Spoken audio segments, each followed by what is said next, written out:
Si fuera por dinero, ninguno de nosotros estábamos aquí, eso es evidente. Porque lo que tú sientes cuando descubres algo, el concepto del descubrimiento, el encontrar eso, una estatua, una columna, o el descubrir, desentrañar algún problema, ¿no? Muchas veces simplemente con un ordenador, mediante sistemas de información geográfica resolvemos problemas que antes no se conocían. La emoción del descubrimiento, eso no tiene precio.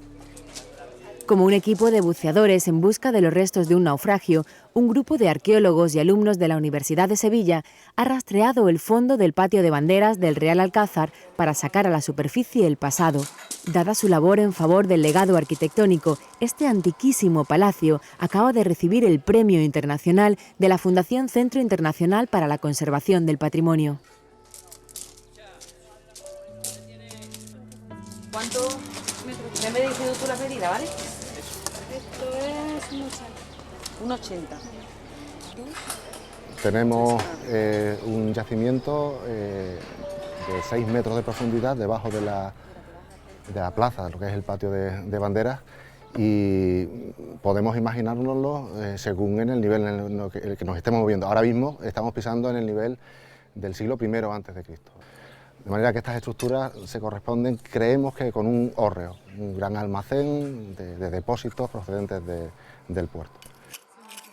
Pues hemos estado limpiando lo que es el pavimento para poder fotografiarlo, los restauradores que hagan su función y dejarlo musealizable.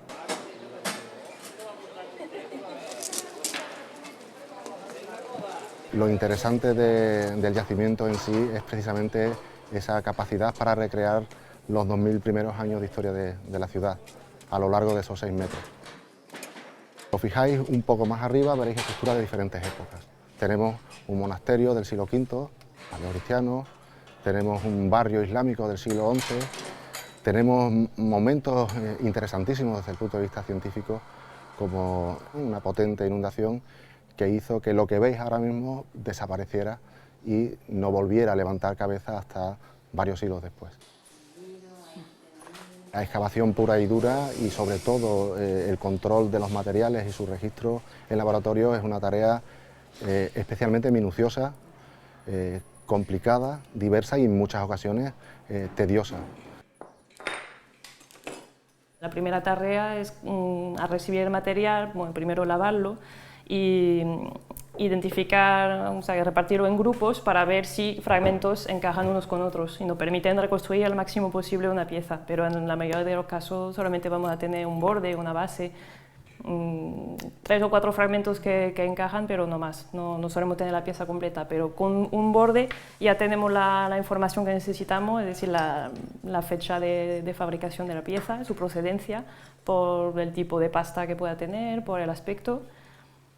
Y bueno, son toda una serie de datos que nos permiten hablar luego del comercio, ¿no? entre Hispalis en esa época y toda la zona del imperio.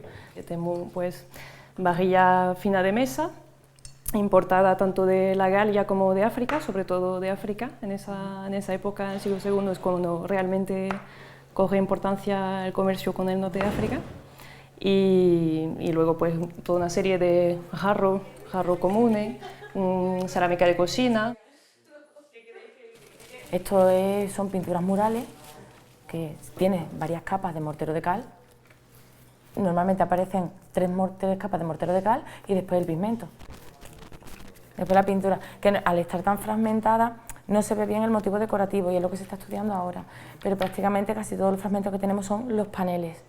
Como estos, los marcos, los grandes marcos con los paneles. Tenemos también decoración figurativa, como este tipo.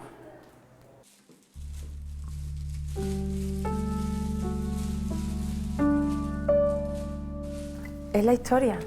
Es que yo estoy tocando esta pieza que será del siglo II. O sea, será del año 100 y pico. Y aquí está, en nuestras manos. Y es intentar buscar cómo era aquello, a partir de todo lo que tenemos aquí. Es reconstruir.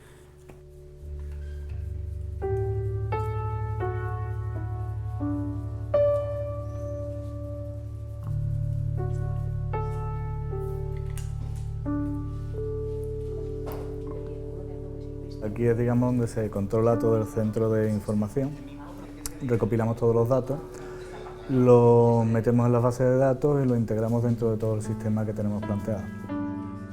Nosotros al fin y al cabo tenemos que desentrañar cuáles han sido los sucesos históricos a través de los restos que nos han quedado. Hay veces que son restos mínimos, una pequeña capa de limo. Analizando los pequeños depósitos y sedimentos nos permiten saber muchas cosas, cuestiones climáticas, cuestiones del entorno ecológico, cuestiones de la alimentación de la gente que vivía aquí. Los datos pueden ser realmente infinitos. Nada más el análisis de los materiales arqueológicos nos ha mostrado pues, que Sevilla como puerto internacional pues, acogía mercancías de todo el imperio, de todo el Mediterráneo. Yo creo que lo que se está saliendo ahí abajo va a dar un vuelco a lo que conocíamos de la ciudad de Sevilla. Y no solo de Sevilla. Entiendo que los resultados de aquí son extrapolables y pueden ser una especie de paradigma dentro de la investigación en Andalucía, incluso más allá.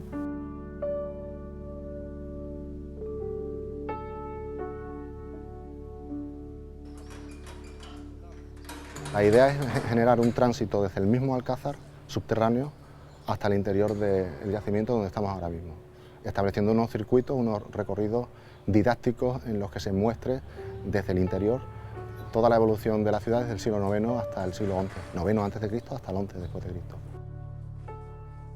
Recuperar esa parte del pasado tan desconocida y poder enseñarla, ya te digo, añadiéndosela al circuito actual de recorridos de este monumento que es de los más visitados de España.